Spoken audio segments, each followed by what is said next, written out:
Men just grow up thinking that they can do whatever they want to do. And women are told a lot of the time, like, that you can't. Sometimes we hold ourselves back, but we have all the attributes to be really excellent if we wanted to. And it's very, very difficult for us to perform. Whereas guys, like, you are wired to produce, you're wired to go after everything. What does success look like for your women? There's two aspects. Number one, them really believing in themselves. And then number two, doing that in... Welcome back to the Wealthy Business Podcast. I'm your host, Javi Chavez. I have somebody whose social media content I love consuming, somebody who's like an expert in their field, the queen of red, Kayla Hodges. How are you? I'm doing amazing. Thanks for having me. Love all your team. I walked in and there was a big picture of my face when I walked in. So I really felt like I was in the right place. I love what you guys do. I love how you always inspire like young people to get better and to grow. So I appreciate you being here today. Let's cut right through. Let's go. Cut right to it. Who's better at sales, men or women? Ew. Wow. Just throw you on the spot. Actually, technically, there's a lot of studies that show that women are better closers than men, which I find very interesting. But I think that women, we don't sometimes go for the sale the way that we should. And so I think that sometimes we hold ourselves back, but we have all the attributes to be really excellent if we wanted to. I agree. I think every woman who I've worked with in sales, when they figure it out, they crush the men. Crush it. Yeah. Crush it. Plus you can get in the door so much more easier. It's easier to book meetings. So if you know what to say and how to say it and you sound knowledgeable, and you're not afraid to ask for the sale, like you're going to dominate for sure. And so what are the unique challenges that women experience in sales versus men? Well, you tell me, right? Do you have any girls on your team? Yeah, we do. Okay. I think there's a couple things. And we kind of touched on it in the beginning of the pod too, before this, but yeah, they tend to be a little bit more just in tune with their emotions than the men are. Like the men can compartmentalize things and just like show up and put in work. And I think it's also their superpower sometimes too. Yes.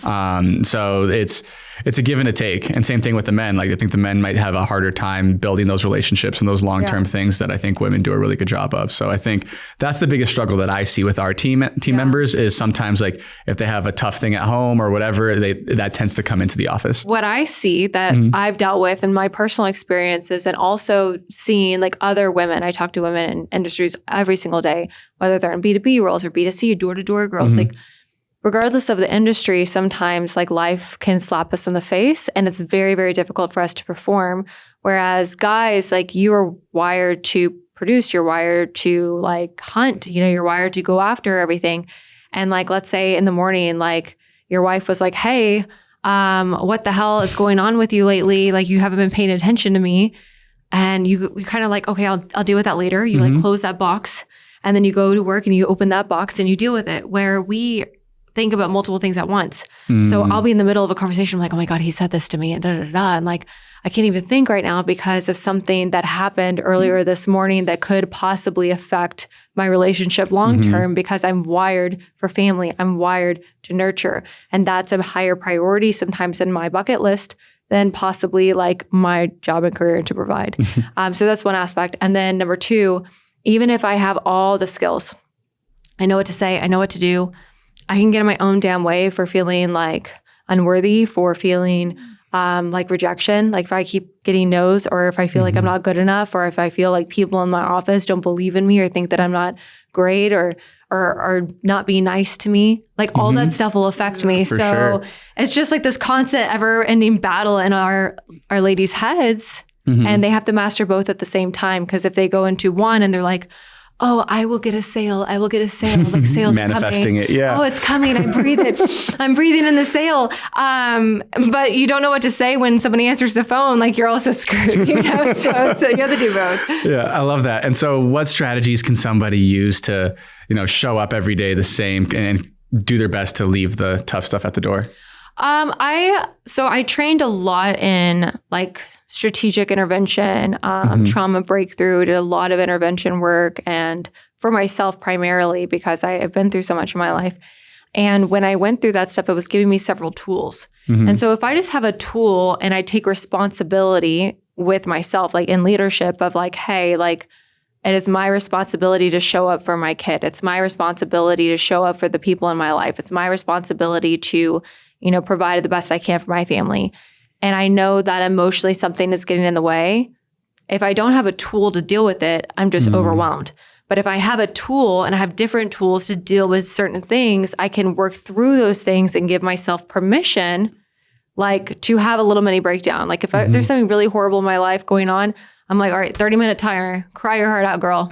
Let's go. Yeah. And then at the end of that 30 minutes, you're done. And like, we're going back, or like writing stuff out, or like yelling in a pillow if I'm really angry. I know that sounds so silly, but these things really have helped me like get through things quickly so I can be back on versus like stay sad for months. Like that's not going to help me. Yeah, I love that, because you're giving yourself the ability to actually feel it. I think the problem with men typically is if you haven't done the work, you end up not feeling it, and you kind of like just put it in a box, and then out of nowhere it might explode at some point. It could be trouble for you guys. Yeah, it could be trouble. Could be trouble for you guys. But by utilizing your strategies of like, okay, like, hey, I'm going to give myself permission to like feel this emotion, and then that way you can address it. And you know, if you do it the right way, you won't have to experience it again until it just won't come up. Exactly. So I think that's huge. So taking a sidestep, like how did you get started in sales? In sales. Yeah. Okay. I was a waitress for like 10 years. Okay.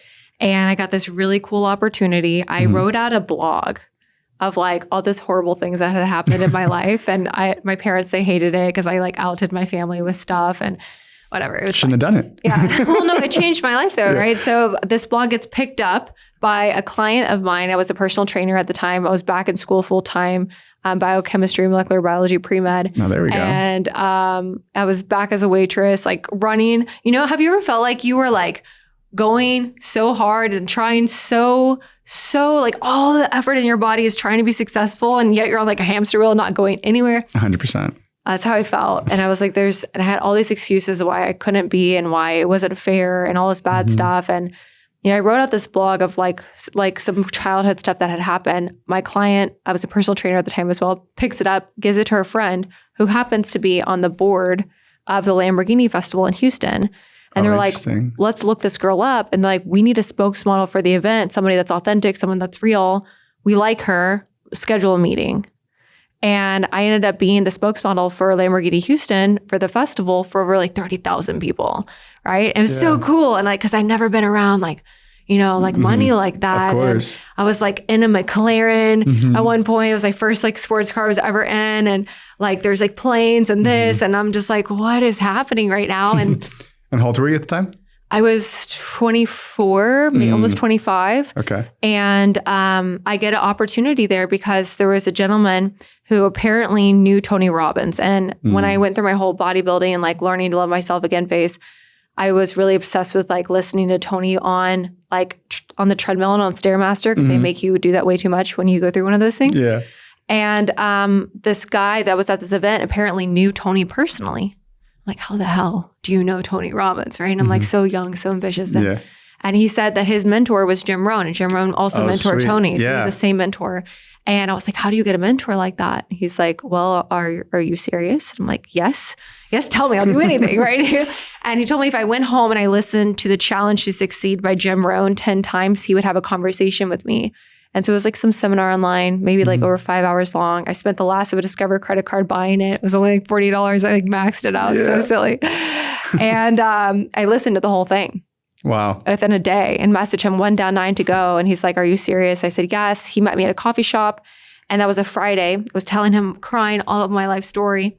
On Monday, I quit my job. I quit school. I quit my business. And I started in B2B sales for my first job. I love that.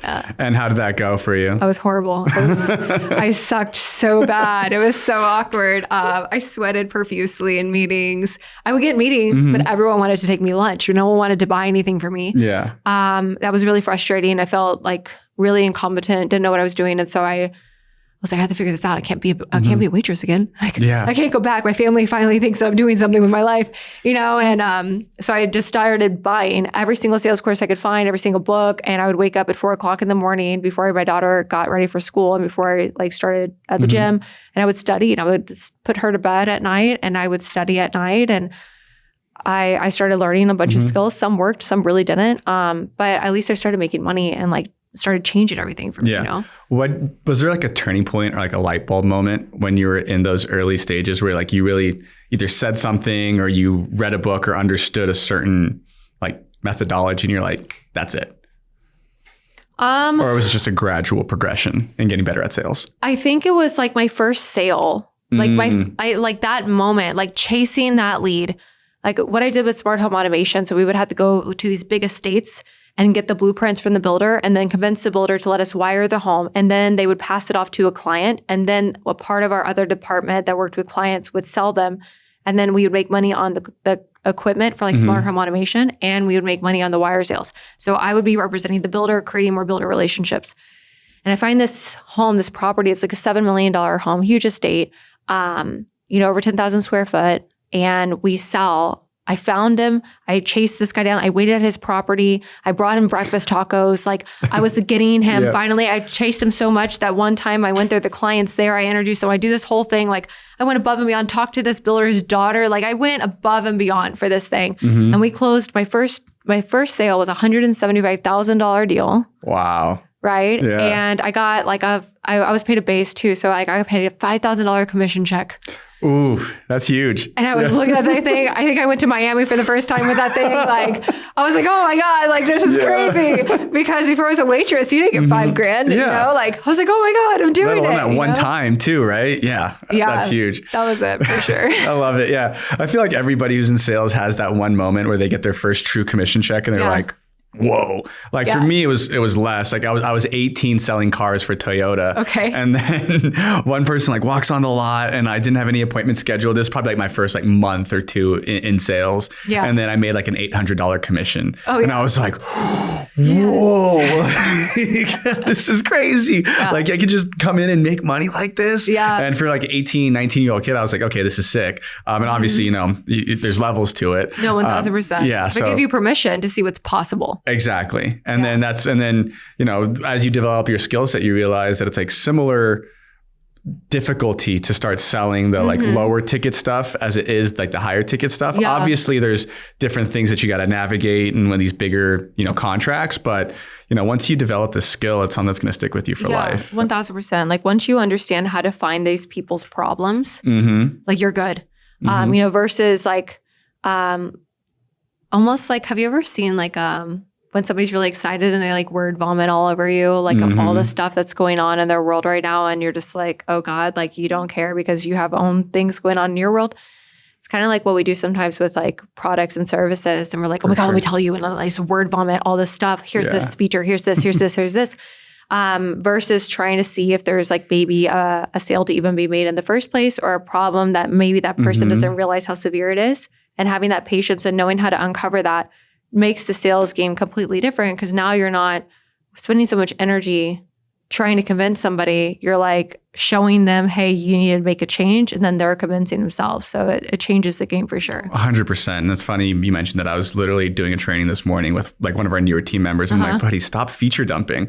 Like feature dumping. I love that. Okay. Just comes on and like, it's like, yeah, well, we do this. We have 20 Zoom calls. We blah, blah, blah, blah. I'm like, buddy, they don't care. Like we all... To put it simply, at least the way I look at sales, it's like I make the prospect feel comfortable enough to share their root problem with you, then articulate why your product, solution, whatever is the gap, bridges the gap to where they want to be. Yeah. And if you can do that, then, I mean, you're in good shape. Obviously, there's a lot of different... That's easier said than done. Yeah, much easier said than done. All you have to do. Yeah, that's all you have to do, guys. Make them feel comfortable, and then they'll share all their problems with you, and then you share your solution, and it'll close the gap, and you're done. Yeah, that's it. Yeah, peace. Podcast is over. Oh, my God. Yeah, so talk to me about like where you're at today, because I know you have this amazing community of women, and so like what do you break down for them? Yeah. So I started this company October of 22. And like, it's been really, really cool watching this company grow and have like the highs and lows and everything. But we've had over 200 plus women come through in the past year. Wow. Which has been really beautiful watching them grow, watching women have babies, and able to take off maternity leave because they have cash in their bank and like knowing that you could help them with that, like having women going through a divorce and like able to like fund herself out of it and just like watching, that's what I care about. Yeah. Like I love the sales stuff. I love them learning, but the fact that they soften. Okay. So let me explain this. So it's really cool. So when we do all this like training work, I also do internal work with them, right? So I do a lot of like mindset, like intervention work. And I don't like do it on them. I just like give them tools and they do it on themselves. So it's really cool watching them, because once they start doing this, about month 2 and month 3, as women, we have to put on the survival mode, right? We put on the shell, we go to work, especially if we're in survival mode, especially if we're trying to provide. We have to be masculine and feminine. We don't have a choice to relax and calm down. So I see these women all the time when they first start working with me. They're very hard. They feel like that's what they need to be, right? They have to be like that, right? There's no allowing themselves to feel. There is no, there's so much anxiety. You can feel like tension in their chest when they're talking. So watching them on like month 2, month 3, starting to soften, smiling more, their language patterns start to change because we don't let them speak negatively about themselves. So we're like, okay, well, no. Cancel that. I'm sorry. What did you say? And like having them retrain themselves on how to think. That's the coolest thing. Watching them soften, watching them become happier and more fulfilled, and at the same time starting to make more money, and having like a little sliver in their story is the high that I chase. Like that's what I want, you know? Yeah, totally. And so with these women, are they coming from all different backgrounds and all different industries, or is there do you feel like there's a industry where women really thrive, or is it just like all sales? Yes and yes. So we have women from all over the world. We have South Africa, Dubai, Europe, Australia, as well as Canada, US. What I think so far. Yeah. Like, that's really cool. I'm ready for my girls in like Asia. Let's go. Yeah. But we have them all over the world, all different industries. So some own their own business. Some are just in sales roles, B2B, B2C, door to door. Yeah. We've only had one B2G girl, but like all different roles, all different backgrounds, young, old, have families, not have families, stay-at-home mamas, full-time working people. So just seeing all that, very, very diverse. And then in regards to which sales are better for women, it depends on your personality as a woman. And no one ever talks about this, and I don't think I've ever talked about this, but this is my opinion. So I don't think it's fact, it's my opinion. Certain personalities can be better with certain things. It takes a certain type of personality for a woman to cold call. Okay. Okay. Like if you're just like, I'm going to go in sales, I'm going to cold call, and then you're not doing a really good job and you get discouraged and you're having a bad time. It's not that you're bad at sales. It's that maybe that environment doesn't serve you that well. Insurance girls can crush it, but I see 2 different types of insurance models. One that's mainly policy driven, and one that's mainly relationship and like building a team driven. So it just depends on where they thrive in that and knowing how to get results quickly. People that are on the phone, girls are great on the phone. Girls are great at door to door. You open that door, they're going to open the door. 100%. So, right? Like they're going to open the door, like, why are you here? But now you have to prove that you know what you're talking about. So it just depends on like which field feels the best for you. Versus being like, this one's good, this one's bad. It depends on the woman's personality and what she's willing to endure. If that makes sense. No, it makes perfect sense. And I think that's relatable just for men as well, because just because somebody starts off in, like you said, cold calling, and then they have one cold call job, maybe fresh out of college or at any point in their life. And then they're like, sales isn't for me. I'm like, I mean, I get it. Like it's a grind. You got to cut your teeth doing that. But you may be great at a more relationship type sell and all that kind of stuff, which I love. And so what, as far as like the mindset stuff, do people really struggle with? Like, what's the one reoccurring thing that you feel like you're always having to overcome? Worthiness issues. Really? Yeah. The biggest thing, like, I really wish that I could go back in time and tell myself how important I was. Like, I wish I could do that. And it's taken me, like, I feel like shadow work or whatever is like never over. It's taken me years of continuously like doing work on myself and healing and growing to like show myself that like I am important, that I am worthy, that I don't have to do anything to prove my worth. And I see that with women every single day, all the time. 1 in 3 women have gone through some type of abuse. Wow. So it's really interesting meeting women and getting to know them and getting them to trust me. And then like a year later, they tell me about something horrible that they've been through, but it took them a year to feel like they could talk to me about something. So that's the biggest thing I see with women is just like no one giving them permission to tell them that they can be whoever they want to be and that they're worthy of being it and that they can, right? And that they're good enough. And I feel like that's what our team really focuses on is just like giving permission, you know, with whatever they're going through. Like so many women's communities are so catty. So catty. I've been a part of really horrific catty women in my life, rude, not nice, insecure, making me feel bad about myself, you know, and our community is not like that at all. Like we do not have any drama. We don't have any issues, but it's because we continuously do tools to break those patterns. Like on Thursdays, we go around in the morning, we all acknowledge each other. So one person honors another woman, even if she doesn't know her, and that person honors another one and honors a different one. And it's like we're healing these issues that we think about other women at the same time and healing ourselves at the same time.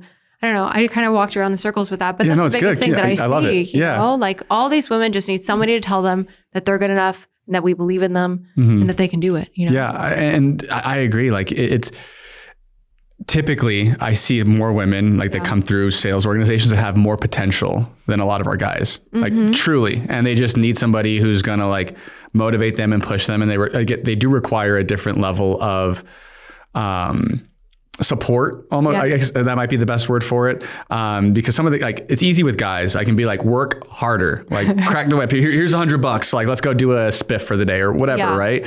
But women need to feel like, I don't want to say they need, but, typically it's more helpful when I can like sit down with them and be like, look, this is how you do it. And this is like, I believe that you are able to do it. And I think you're truly capable of achieving whatever you need to achieve.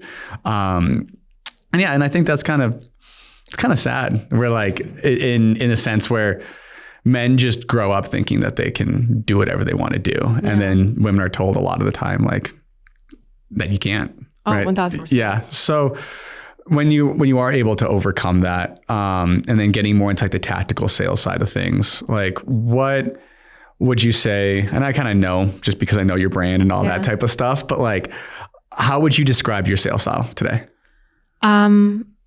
It's a very feminine, soft, like conversational, like it's soft. It's soft, but it's also like tough love. So like the way I explain it to the women is that they just have to think about it different. I was like, if you get off this sale and you know that you could help this person and you don't close, you're selfish. Right. And getting them to think like, oh, I can't be selfish. I have to help this person. And so when I get to the end, it's sometimes if somebody is, and we'll talk about like a high ticket industry. We can talk about so many different industries, but high ticket at the end, they're going to have some concerns and maybe they have fear. And they just don't want to do something. Well, it's kind of like if I was talking to a girlfriend of mine who's dating some toxic asshole, right? Yeah. And I had to have a tough love conversation with her. But I'm going to be able to do it because I care about her. So sometimes when we get to the end of these conversations and they're afraid, it's just like sitting there in that uncomfortability and being willing to have those tough conversations, but with love, so that they want to make a change and want to move forward. So I think that that's typically like how I would describe it. But it shouldn't feel adversarial. Like it shouldn't feel like you're pressuring them or pushing them. It should just be like, hey, we're on the same team. Let's find your problems. Oh my God, those are so bad. How long have they been there? What if you don't do anything about this? What if you don't change? What if this gets worse? Holy crap.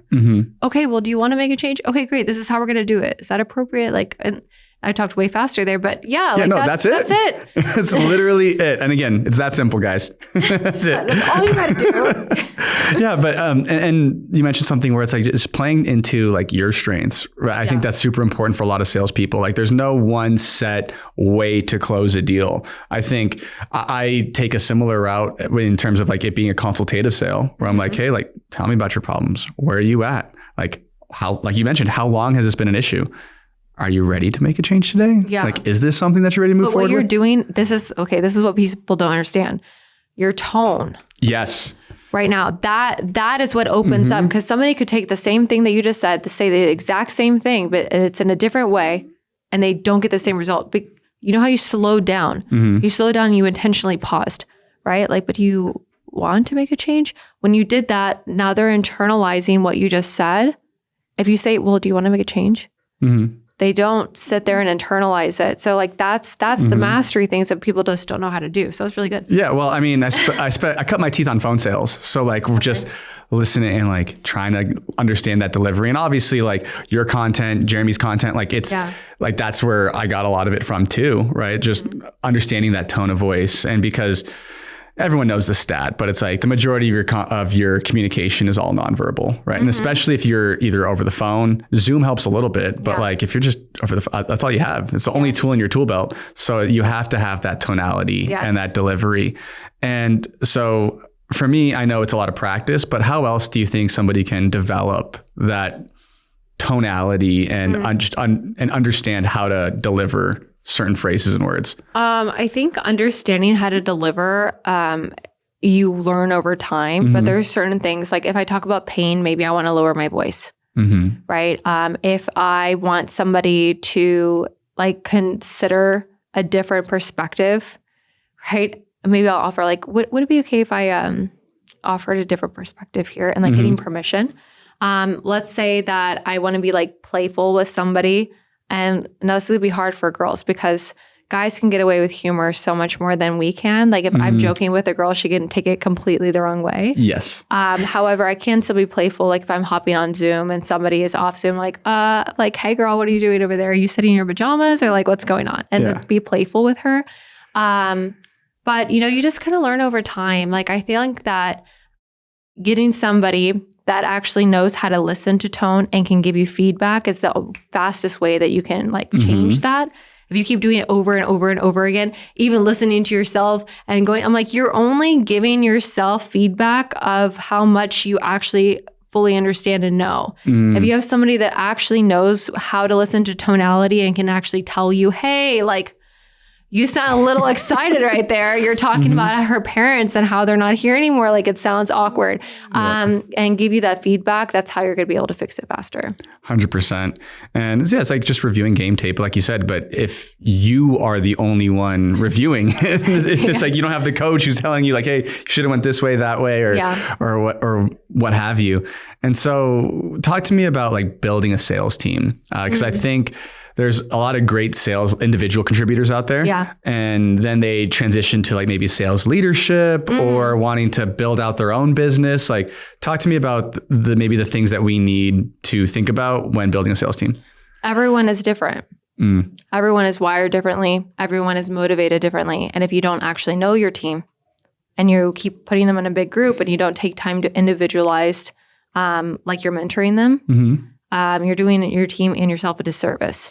You know, like sometimes we need individual evaluations. Let's look at the numbers. Let's do it correcting, obviously in private, praising in public, you know, and making sure you're sitting there and kind of seeing what's going on. Do you know what's going on in their personal life? Do you know what their goals are? Do they have clear understanding of how to hit those goals? Oh, I want to make 20 grand this month. Okay, great. If they have no idea how to do it or no idea on the daily tasks that's going to be required of them for even them hitting that, like it's not going to help them. And then they're going to feel like there's no area of growth. And then people are motivated differently with prizes. My girls, we give out shoes.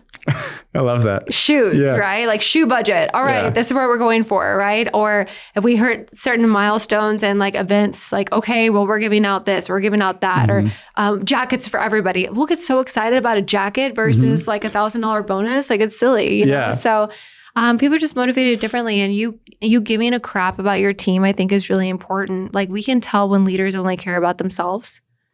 So like leading requires you putting your team first and them feeling like you have their back no matter what, you know? Oh, totally.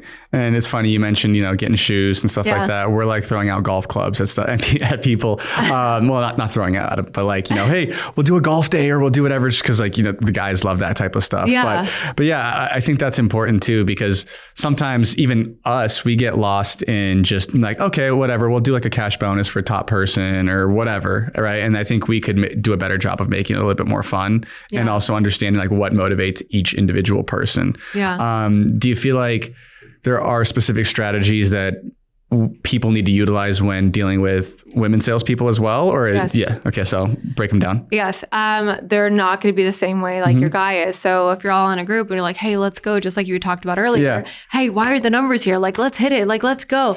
and you don't take time to just pull them aside, like that's all they need. They just need to feel seen by you, especially if it's a guy. If you're a guy that's a manager of women on the team, they just need to be seen by you, right? And feel like you care about them. If they feel seen by you and like you care, they will work above and beyond to help you and to support you because we're natural supporters. If we feel like you don't see us at all and that we're irrelevant, we start to lower our self-esteem, we stop performing, and then you're upset with us, and then we feel like we failed you. So stupid, but that's literally it. Yeah, it's true. And I mean, I've seen in other organizations too, where like somebody who's doing really well, but they don't get that recognition. They slow like, and again, they're being compensated well, whatever, and like every all the other things are going well for them, but it's just the one piece of recognition that they're not getting, and then they're not as happy. But that can be asked and answered in an individual meeting with that 100%. Person at the beginning. Right. And so everyone's wired differently. Maybe this person really craves significance. They just want to be like, hey, this guy's crushing it. Y'all should be watching the number board. He's going to come at you today or whatever. And this other person, like, he doesn't give a crap about that at all. Yeah. Right. So he wants to know, hey, man, if you do really well this week, I want you to go take your wife and like take off Friday. Oh my God. Like that sounds great. Him, you know? So I don't know. Yeah. It's just understanding what motivates individual people. And I think that's just good leadership all the way around, sales especially, but just in general. And especially when you're transitioning to like some of these admin roles that we have and the other stuff, like you can no longer use money as a motivator, right? So how do you pick and choose like what gears to turn with a specific person to get them motivated. So talk to me a little bit about like, are you involved on the back end a lot too of your team, or is it tell me about that. When you say back end, do you mean like? It's like fulfillment or like the people who are, because again, it seems like you probably have like a pretty lean organization. Because do you run all of your coaching calls, or do you have it like? So before we like split and did our merger a few months ago, I had 2 other coaches with me.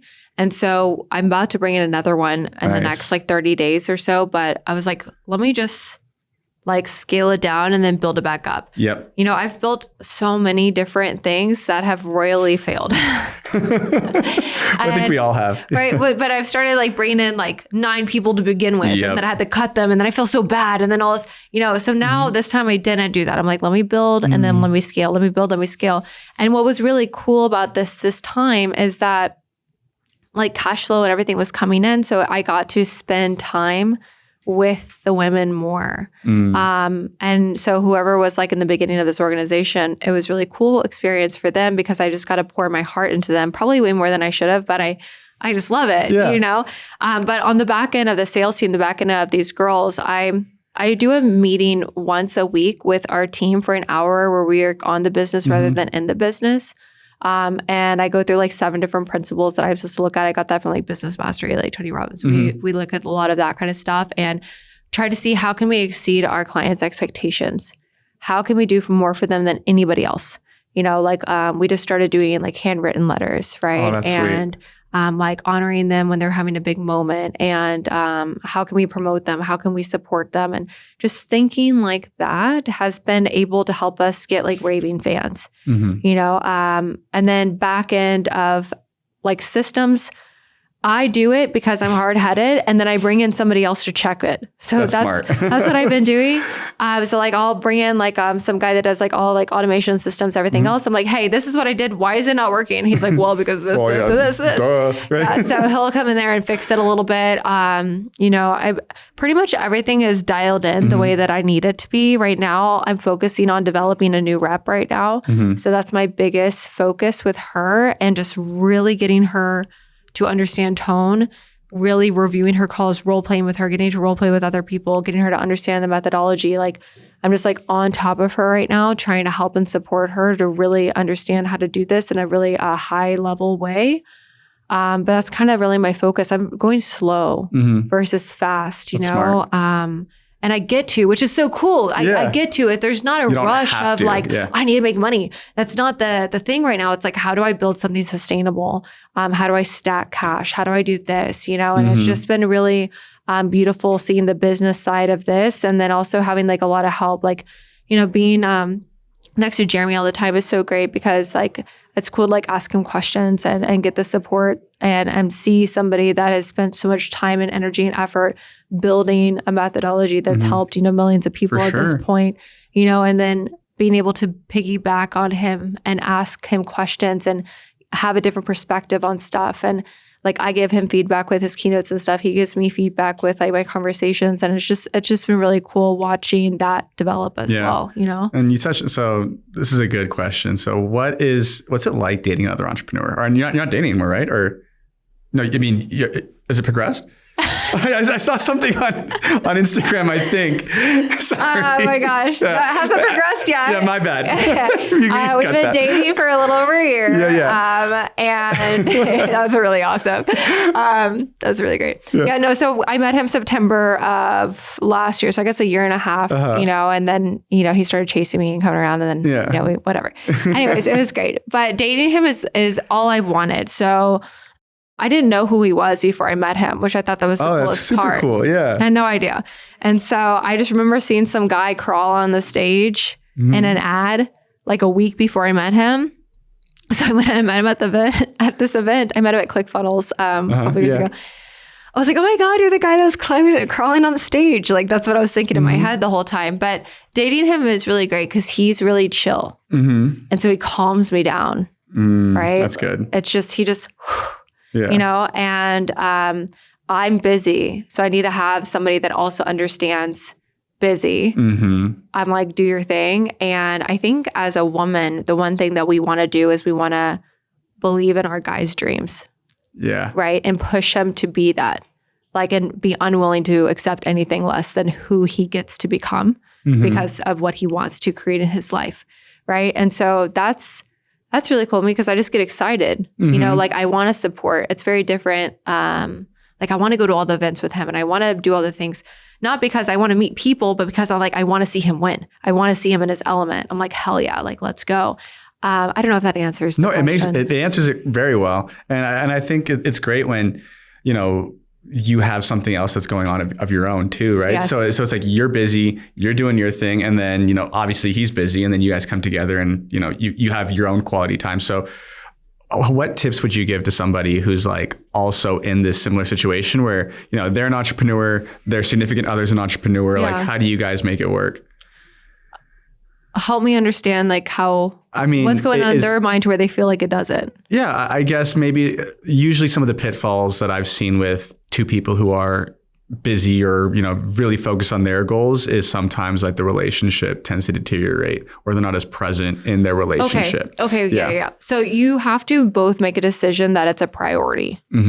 Like, this is number one. This is a priority. This is what's going to happen when this happens. And by having those conversations, and when something is not consistent, it fades away, right? So like, let's say I was like, I want to be healthy. I had to go to the gym every day, right? So if I'm like, hey, like I want a healthy relationship, I have to work at it every day, right? So like every morning we go to the gym together. We have a gym date every single morning, 5 a.m.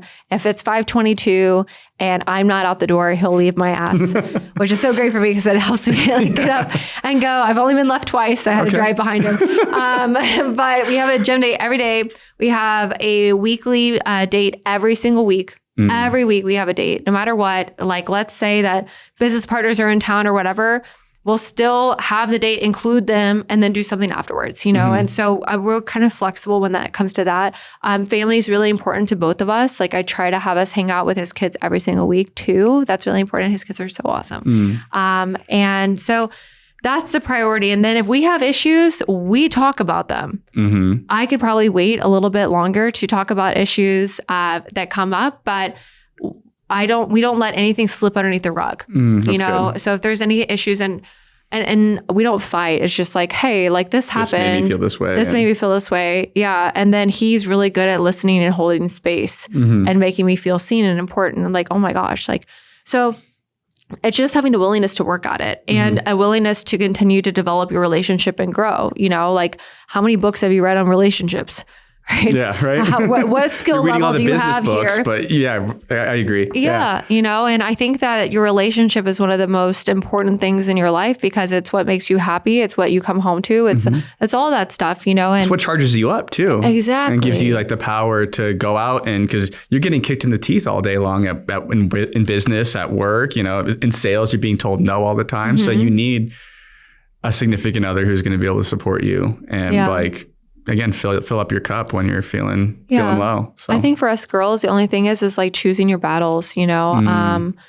Can you just like, when he's going to work all day long, coming home, like, can you be that person he can vent to? Or if he starts to vent to you about something, do you start to bitch and complain or like get offended about what he said? And now you just told him he can't talk to you about that thing, you know? So it's just like learning how to kind of navigate those situations. And I don't think anything's ever perfect, but that's why most people don't have healthy lives, healthy marriages, healthy, you know, relationships with money and all this stuff. It's because all that is a skill. Yeah. And it's hard. It's hard. It's freaking difficult. But I mean, like, I don't know about you, but like, I rather have my heart like bruised than one locked in a box. You know, that's so good. I want to experience the best things in life. And like, I love falling in love with Jeremy. I love like getting to know him and experiencing and having somebody that's just as driven as me. Because I've always had this experience where somebody felt unworthy of me, or where they're like, your dreams are really big. I feel like I'm holding you back, and like just stupid stuff like that. When you have somebody that is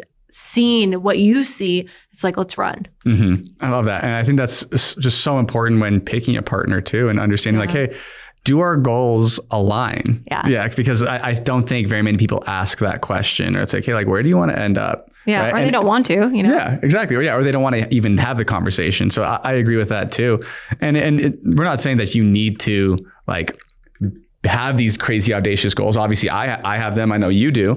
But you just have to make sure that there's alignment there on those goals, and then be checking in. And this is great for business partnerships too, as well. Like people enter with similar goals and similar values, but sometimes at some point a partner might fall out of alignment, and you just got to keep on checking in. So pivoting again, like where do you see your business going over the next year? I really feel like this year is just like scaling to a certain number, helping a certain number of people, and filling in all the holes. Like that's what I see this year. I see next year, the year afterwards, for us to be scaling in different ways and looking at different avenues. But like this year is like steady and calm.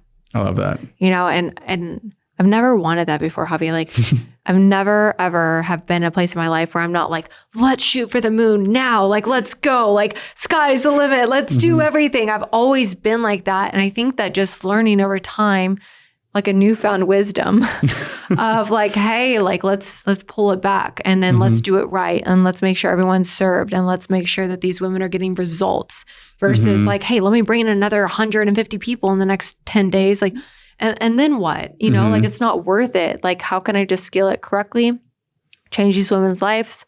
I want to be on more keynotes this next year. I think that's really important to me. I love being on stage. I love like lighting other fires in the audience.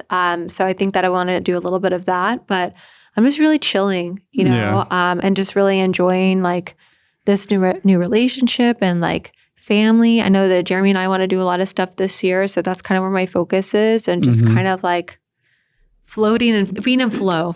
Yeah. You know? I mean, and especially when you're not pushing and you're not fighting, but things are still growing. They're going so fast. I don't know what to do with myself. Yeah. So I think that's a great place to be when you're not trying to grow and you're growing. Like that's perfect. And, you know, so what does success look like for your women? I think there's two aspects. Number one, them really believing in themselves, which means that they've like taken the time and the effort to study, to role play, to like gain knowledge of the methodology, to like really know what they're doing versus like going blank in the middle of a conversation because they're trying to remember a script, right? Yeah. When they actually know it. So that's like the first win, because they get this subtle confidence. And then number two, doing that internal work on the inside to where they feel like they are beautiful, they are worthy, they are enough. Like they start healing and forgiving all this stuff. So they do all this internal work. And then number three is like the W's, right? So it's like, you see them like work so hard out of this ditch. They come to me, they're here, and they start working out of it. And then they get a sale, and then they get a sale, and they get another sale, and then they get three in a day. And they're like, oh my God. And then you see their whole face. They're like, it's working. I'm doing it. I'm like, do it. I'm like, yeah, like don't stop. And then we have another hump where they're like, oh, I don't feel worthy of it. And they stop. Like, okay, then we have to keep working on it. But that's success. Success for me is that they have the power to save themselves. That they don't wait on another guy, on a white horse to come in and save the day. Like they have everything inside of them to save themselves. Now, do I say that they can't like be with the guy that saves the day? Like, no. I'm just saying that if they wanted the option to save themselves, they could. Right. And that's power, versus like letting circumstances or whatever they're going to dictate like how they get to be as a mom, right? Oh, I have to go to work. I can't be home with my kid, or like different things like that. Like I want them to have the power of freedom to be able to have what they want in their life. And that's why I love sales as the vehicle, because it truly, like if you take the time to develop this skill, it's something that you will have for the rest of your life. Yeah. Like it's not, obviously you can go to college, get a degree, all that type of stuff. Yeah. But ultimately at the end of the day, like sales personally has changed my life, and it's changed obviously yours. And, just this skill of effective communication, being able to listen, talk to people. It's something that, again, it can change. It does change lives, and it changes the whole like trajectory of people's family tree because somebody understood the skill of communication and effective sales. So I think it's a great tool I think everybody should at least have baseline sales skills for sure. You have kids, right? No, not yet. So long-term girlfriend, and it's the same thing. So she's also an entrepreneur. So she owns. I've been calling her your wife the whole time. Yeah. So. Hey girl, planting seeds here. Yeah, sorry. Soon. Very, very, very soon. But yeah, so we live together, and it's been amazing. But yeah, so I think having and that's kind of why I was mentioning having somebody who's also motivated and dedicated to their goals, but also we can come home and, have space for each other, and, we do our best for the date nights and all stuff you mentioned too. You communicate better with her. 100%. Yeah. Right? Because now, especially if you're in sales, you're like, well, what's behind that question? Yeah. What's behind that facial expression? And you can have the patience to sit there and really figure it out versus not knowing what to do and be like, oh God, and then moving forward. Like, for sure. No, I agree. And I think as my like sales skills have progressed over the years, so have my like just general communication and relationship building skills as well. Yeah. Obviously just with maturity and all the other stuff too. But I think because of those skills, I am able to have a lot more effective, like, again, we don't fight. Like we have like you mentioned earlier, we'll have conversations and but they never turn into like true fights because I think again, same thing, the skills I've learned. And then also she's just a great communicator too. So it works out well. Point. Yeah. I can't get anything by Jeremy. Like nothing. Really? If I want to hide something in terms of like, I'm going to be patient. I'm going to wait until I tell him about something I'm upset about because he's like about to go on stage or whatever. I'm like, okay, this is not the right time. I will wait till later. He'll look at me like, what's going on? I'm like, nothing. He was like, yeah, something's going on. There's something off with your body language. What are you not telling me right now? I'm like, I'm going to wait. And he's like, no, you need to tell me. I'm concerned with what's going on. Like he'll know. And I'm like, I'm a good, I was holding it together, bro. No, he could absolutely, he's an expert body language expert. And so any little thing I do or say, he'll like know stuff. And so I have to like keep, like if I want to surprise him with anything, it's so difficult. Oh yeah. So like how do surprise birthdays go? Do you do any of that stuff or like? When is this airing? You don't need to say anything. Okay, perfect. It's probably like a week or two. Okay. Yeah. His birthday's on the 1st. Oh, okay. That'll be fun. So cut that part out. We'll save it. We'll push it back after the 1st. So you got something fun planned? Maybe? Maybe, possibly. Yeah, possibly. Yeah. That's awesome. And so, with, you mentioned with leadership and building the sales teams and all that type of stuff that, you have to make sure that these people are kind of tailored and you're tailoring everything to a specific skill set and person.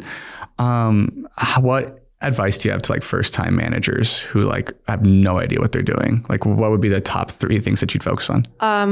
Obtaining more skills as a manager and a leader. Yeah. Right. So it's just like, what books do I need to read on management? Who can I learn from that's been a manager? Because what you don't want to do is go in there and pretend like you know everything and be really like all over the place. I took a really good leadership course. Harvard Business School has one online. I took that one. That one's really great. So you can take that as well. It's only like 8 weeks. You have to get it all done in a certain amount of time or you can't pass. So just to make sure you get everything done. But it really shows you good communication. But it's all a skill. It's all a skill. And so the only other thing that I would say in terms of your people is really help them grow if your team doesn't feel like they're growing, they're dying, right? And so training is not something that you do one time. It's something that you do every day. Your sales team should be training every day, role playing every day. You as a sales manager should be reviewing your calls in front of everybody, like every single week, like pulling them aside, asking them how you can support them.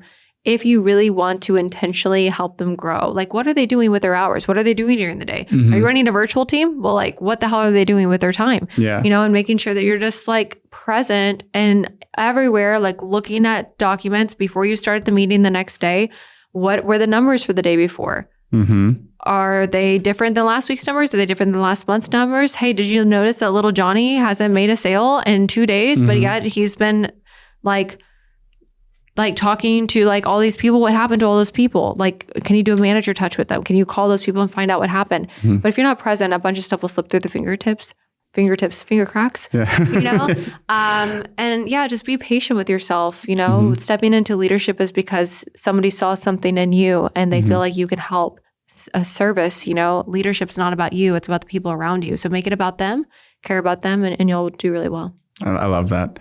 Cool, Kayla. Well, if you had to leave the earth tomorrow, I'm gone. What's one piece of advice you'd want to leave? I think just like trust yourself. Sometimes we all already know the answer, but it's so noisy in our brains that we don't take time to just sit with ourselves and be like, okay, like what am I supposed to do? Right? Or sometimes we make bad decisions because we think too quickly, So it's just like slow down and like trust myself. Like, do I know what's going on? Or, like, what is this telling me? Okay, then like let's roll and let's go with it. If you picked, like your girl, right? Trusting yourself, like this is the right decision. Like this is who I picked. This is who I moved in with. How can I grow this? How can I make it better? And like trusting yourself. There's just so many things with that. I think. Yeah. Learning how to love yourself enough to give yourself permission to trust that you know what you're doing. Yeah, I think that's so impactful. Like because if more people trusted themselves and really like committed, a lot more people would achieve their dreams. So yeah, I love that. Thanks for having me. Yeah, it's so good. Yeah. Awesome.